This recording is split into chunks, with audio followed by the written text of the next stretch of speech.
Ano-ano nga ba ang mga katangi-tanging tanawin sa Pilipinas? Tara, tuklasin natin.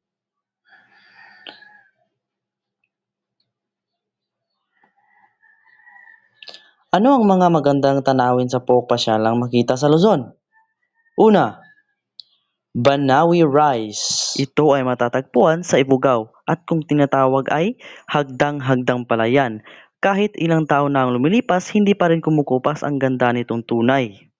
100 Islands, known for their numerous ancient mushroom-shaped limestone at dito mo matatagpuan sa Pangasinan. Known as the Rizal Park and famous as the site of Dr. Jose Rizal's execution in 1896 and site Philippines' most iconic landmark serving as a tribute to its national hero and struggling for independence.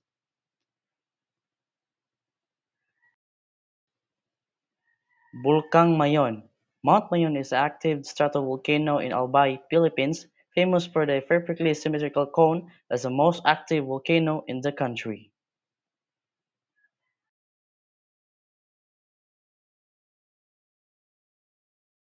Bulkang Taal. Ang Lawang Taal ay isang lawang tubig tabang sa lalawigan ng Batangas at pulo ng Luzon, Pilipinas. Ang lawa ay nasa isang kalderang nabuo ng napakalaking mga pagputok sa pagitan ng 500,000 at 100,000 taong nakaraan. Ano ang mga magandang tanawin at pasyalang makikita sa Visayas? Chocolate Hills or Burol in Filipino can refer to a hill, a natural landform, or a wake, a funeral vigil. It is also the name of festival geographical location in the Philippines, such as a barangay in Dasmariñas, Cavite, and in Calamba, Laguna.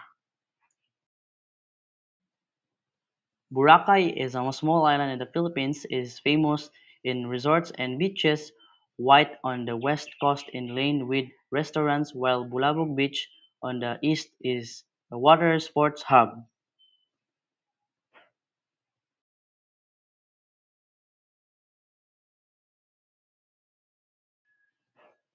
Magellan's Cross Pavilion in a stone kiosk in Cebu City, Philippines. The structure in the statue on Plaza Sugbo beside the Basilica del Santo Niño. Taoist Temple. The Taoist Temple is a central of worship for Taoism based on the teachings of the ancient Chinese philosopher Lao Tzu. Inside, a ritual is performed that involves using a pair of kidney-like wooden blocks to communicate with God. Ano ang mga magagandang tanawin at pasyalang makikita sa Mindanao? Suhuton Caves. The Suhuton Caves and Natural Bridge Park is a protected natural area about 841 hectares and 8.41 kilometers, and a natural attraction within the Samar Island Natural Park. The natural park features caves, subterranean rivers, waterfall, limestone formation, thick forest, and natural stone bridge. Mount Hibok-Hibok. Ito ay matatagpuan sa Camiguin Island. Mount Hibok-Hibok is an active stratovolcano on Camiguin Island, Philippines, known for its dangerous history, including the deadly 1948-1952 eruption.